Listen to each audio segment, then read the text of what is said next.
Eu acompanhei o blog por um tempo e demorei para mandar isso porque não tem final, não tem lição e eu ainda moro em condomínio. Eu não quero meu nome. Eu só quero deixar registrado do jeito que aconteceu, porque muita gente acha que certas coisas são exagero até acontecer na própria casa. Eu saí de uma relação abusiva e fiquei um período sem me envolver com ninguém. Quando voltei a usar aplicativo de namoro, eu estava no momento de tentar retomar a rotina, trabalho e terapia. Eu morava sozinha num apartamento de condomínio, com portaria e câmeras nos corredores. Eu achava que isso significava alguma segurança. Conheci um homem no aplicativo, vou chamar de L. A conversa começou normal, inclusive ele parecia organizado. Ele dizia que gostava de previsibilidade. Falava de rotina de academia, de alimentação, de não gostar de gente instável. Era um papo que no começo parecia autocuidado, depois virou cobrança. Ele tinha uma regra que ele mesmo anunciou como se fosse algo combinado. Ele queria uma mensagem minha todo dia, de manhã, confirmando que eu tinha acordado. Ele também queria que eu mandasse um sinal de que eu tinha chegado no trabalho e um sinal de que eu tinha voltado para casa. Ele falava que era para eu ficar segura e que ele fazia isso com qualquer pessoa que estivesse conhecendo. Se eu não mandasse, ele não perguntava, tá tudo bem? Ele cobrava. Era um tom de auditoria. Eu não aceitei de cara. Eu disse que isso parecia controle. Ele respondeu com um texto enorme dizendo que eu devia estar traumatizada e que se eu quisesse alguém sério, eu tinha que provar que era confiável. E aí veio a parte que virou o mecanismo. Além das mensagens, ele queria provas, palavra dele mesmo. Prova era foto de alguma coisa do meu dia. Às vezes era a mesa do trabalho, às vezes era um café, às vezes era o elevador do prédio. Ele dizia que foto mostrava contexto real e que mensagem era fácil de inventar. Eu sei como isso soa. Eu também me pergunto por que eu não cortei na hora. Eu estava vulnerável, querendo acreditar que era cuidado, e ele usava um jeito muito calmo de dizer coisas agressivas. Era sempre o mesmo formato: elogio, cobrança, ameaça indireta. Ele falava: eu gosto de você, por isso preciso saber. E depois, se você não consegue fazer isso, eu não perco meu tempo. Era como se eu tivesse que passar num teste diário. A cobrança virou rotina. Se eu demorava, ele mandava: cadê a prova? Se eu falava que estava ocupada, ele dizia: ocupada demais para mandar uma foto. Se eu tentava colocar limite, ele dizia que limite era desculpa de quem escondia coisa. E o mais específico, ele queria que as fotos tivessem horário visível. Ele pedia para eu fotografar a tela do computador com o relógio do sistema no canto, ou a tela do meu celular com o relógio aparecendo. Se eu mandava foto sem isso, ele pedia outra. Isso não era todo dia igual, mas tinha uma cadência. Sempre tinha 3 checagens, e ele ainda queria uma ligação curta antes de eu dormir para fechar o dia. Se eu não atendesse, ele ficava mandando mensagens até eu atender. E quando eu atendia, ele não queria conversa. Ele queria confirmar: tá em casa, porta trancada, janelas fechadas, a porta de correr tá travada. Ele perguntou da porta de correr cedo demais, antes de eu falar que meu apartamento tinha sacada. Eu morava num andar alto, com uma sacada com porta de correr de vidro. Eu sempre fechava, mas a trava era simples. O condomínio tinha aquelas redes de proteção e um parapeito. Eu nunca imaginei alguém cruzando sacada. Eu achava que isso só existia em filme ou notícia distante. Eu só vi ele 2 vezes em lugares neutros, cafeteria e estacionamento de mercado. Eu não levei ele em casa e nem fui na casa dele. Ele tentou várias vezes. Quando eu dizia que não, ele fazia a cara de que eu estava escondendo alguém. Ele insistia em provar que eu morava sozinha. Isso era dito desse jeito, sem vergonha. A coisa ficou mais pesada quando eu comecei a demorar de propósito para responder, para ver se ele se acalmava ou se piorava. Piorou. Ele começou a mandar mensagens dizendo que eu estava testando ele e que ele não tolerava isso.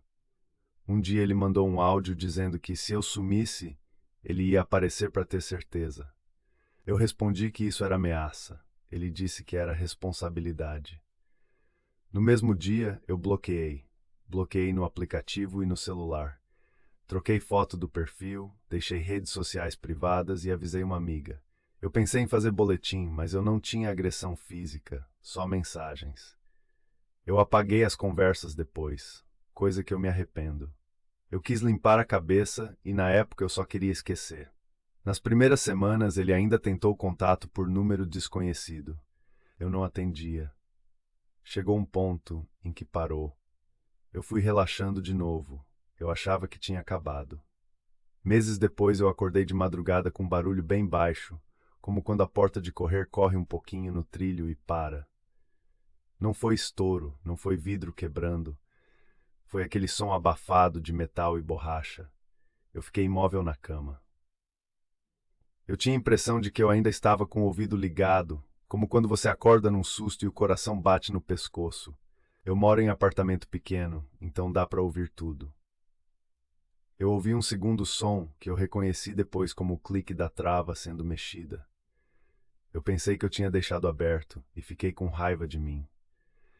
Eu ia levantar, mas antes disso, eu senti alguém no quarto. Não foi uma coisa de filme com sombra enorme. Foi só a sensação imediata de presença muito perto. Eu abri os olhos e vi um contorno contra a luz fraca da rua entrando pela cortina. Ele estava parado do lado da minha cama. Eu reconheci pelo jeito do cabelo e pelo cheiro que era um perfume que ele usava e que eu já tinha sentido nas 2 vezes que a gente se viu. Eu não tive dúvida. Ele não falou meu nome. Ele só sussurrou uma frase que eu já tinha ouvido em áudio, com o mesmo tom, que eu não podia assumir sem explicar. E aí ele encostou a mão em mim. Não foi um soco, não foi nada que deixasse marca na hora. Foi pior, porque era íntimo e sem consentimento, como se ele estivesse marcando território. Ele passou a mão no meu braço e depois na minha cintura, devagar, como se eu tivesse que aceitar. Eu fiquei paralisada. Eu não gritei, eu não consegui. Eu sei que quem lê pode pensar, por que não gritou? Eu estava sozinha de madrugada e a pessoa já estava dentro. Eu não sabia se ele tinha faca, se tinha alguma coisa. Eu só pensei que qualquer reação podia virar algo pior. Eu prendi a respiração e tentei parecer acordando devagar para não dar a ele o susto de uma reação. Ele falou bem baixo que tinha vindo confirmar que eu estava em casa. Disse que eu tinha falhado com a rotina, que eu devia ter mandado as provas. Ele parecia irritado e satisfeito ao mesmo tempo, como se estar ali fosse uma correção. Ele repetiu que a porta de correr era fácil e perguntou por que eu não travava direito. Eu não respondi. Ele ficou pouco tempo. Eu percebi isso porque o barulho do prédio continuava normal. Um carro passando na rua, um cachorro latindo longe, nada de correria. Ele saiu do quarto do mesmo jeito que entrou, silencioso. Eu só ouvi de novo o som da porta de correr no trilho e um toque leve no vidro, como se ele fechasse sem bater. Eu esperei até ter certeza de que não tinha mais ninguém dentro. Depois eu levantei, tremendo, e fui direto para a sacada. A porta de correr estava encostada, não totalmente fechada. A trava estava numa posição diferente da que eu deixo. Eu não tenho sonambulismo. Eu não deixo porta aberta. Eu conferi a fechadura da entrada. Estava trancada. Não tinha sinal de arrombamento. Eu não dormi mais. Eu acendi todas as luzes e fiquei sentada na cozinha com uma faca de pão na mão. O que é ridículo, mas era o que tinha. De manhã eu fui na portaria e pedi para ver as câmeras do corredor do meu andar. O porteiro disse que não podia mostrar para morador, só com o síndico. Eu falei com o síndico e ele disse que precisava de pedido formal. Eu disse que alguém entrou no meu apartamento. Ele perguntou se eu tinha certeza, com aquele jeito de: será que você esqueceu aberto? Eu insisti. Ele prometeu verificar. Eu também pedi para checarem as câmeras da área da sacada externa, o que nem existe porque ninguém filma a sacada. O síndico disse que pela fachada não tinha como. Eu fui até a administração e perguntei se já tinha acontecido de alguém passar de uma sacada para outra. Eles riram, como se fosse impossível. Eu fiz boletim sem muita esperança. Eu descrevi ele, falei do aplicativo, das mensagens, da cobrança diária e da invasão pela porta de correr. A pessoa que me atendeu perguntou se eu tinha provas das mensagens. Eu não tinha. Perguntou se eu tinha visto ele entrar. Eu não tinha. Perguntou se eu tinha marca no corpo. Eu não tinha. Eu me senti burra e exposta. Depois disso, eu mudei hábitos. Troquei a trava da porta de correr por uma mais forte. Coloquei um daqueles bastões no trilho. Passei a dormir com a porta do quarto trancada. Comprei uma câmera interna simples, apontada para a sala, não por paranoia, mas porque eu precisava de algum registro se acontecesse de novo. Eu criei minha própria rotina de checagem, só que para mim, não para ele. Por um tempo eu achei que ele podia voltar. Eu não via ele na rua, não via no condomínio, não via no elevador. E isso era o pior, porque significava que ele podia aparecer quando quisesse. Eu não mudei de apartamento por falta de dinheiro e porque eu não queria que a solução fosse eu fugir de novo. Anos depois, eu estava rolando rede social e vi um nome que me travou. Era ele. Não foi sugestão aleatória. Uma conhecida tinha compartilhado uma notícia. A matéria falava de um homem que matou a namorada e pegou pena baixa. Tinha foto dele no portal com o rosto que eu conhecia e tinha print de comentários de gente dizendo que ele sempre foi ciumento e controlador. Eu li e reli. Eu abri outras matérias, vi o bairro, vi detalhes de rotina e era ele.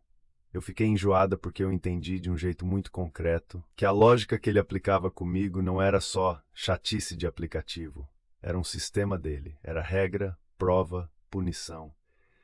E naquela madrugada ele aplicou a punição do jeito dele, dentro do meu quarto, sem arrombar a porta da frente, usando a porta de correr que ele já tinha mencionado como se estivesse fazendo inspeção. Eu não contei para muita gente. Quando eu contei, ouvi que eu tive sorte. Eu não gosto dessa palavra. Eu fiquei com medo de que, por ele ter aparecido em notícia, alguém faça ele virar caso e esqueça que ele entrou no meu apartamento sem ninguém impedir. Eu também fiquei com medo do contrário, de ele sair, porque a pena foi baixa, e procurar pessoas antigas. Eu ainda moro em condomínio e ainda tenho porta de correr. Eu ainda travo do mesmo jeito, todo dia, sem falhar. Eu não uso mais aplicativo. Eu sei que isso parece radical, mas para mim o aplicativo virou o começo de um procedimento que outra pessoa tentou impor na minha vida. Eu escrevo aqui porque eu vejo muita história parecida começando com pequenas exigências diárias, como se fosse normal. No meu caso, o padrão não parou no celular. Ele atravessou a sacada. Eu não tenho conclusão. Eu só tenho registro do que eu ouvi, do que eu senti na minha pele, do que eu vi na posição da trava e do que eu li anos depois com o rosto dele numa notícia.